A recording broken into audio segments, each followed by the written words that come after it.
আজকে আমি মাছের ডিম রান্না করব, ভাজি করব। এর জন্য পেঁয়াজটা লাল হয়ে আসছে। এখন জাস্ট আমি মশলাগুলো দিয়ে দেবো।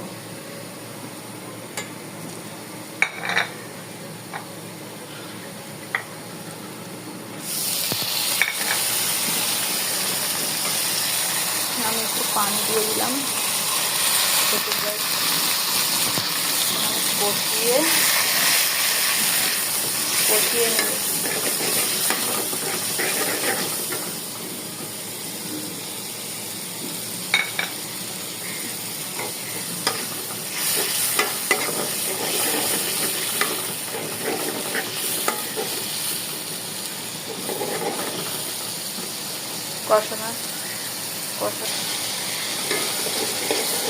এই যে কষানো হয়ে যাচ্ছে, তেলটা যখন উঠে আসবে তখনই আমরা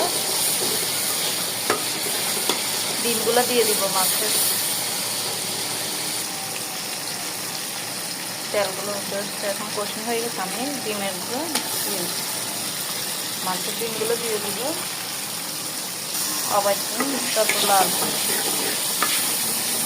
চাইলে আপনারা এটাও রান্না করুন। ডিম ভাজি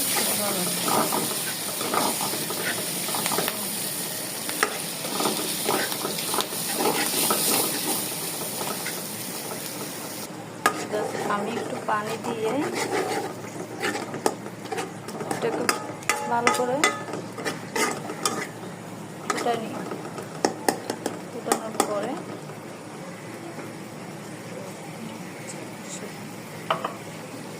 হালকা একটু পানি দিছি, এটা ভালো করে যেভাবে ফুটে, তারপর আমি ঢাকনা দিয়ে বসিয়ে রাখবো। আবারও আমি ঢাকনাটা ওপেন করে দেখবো কীভাবে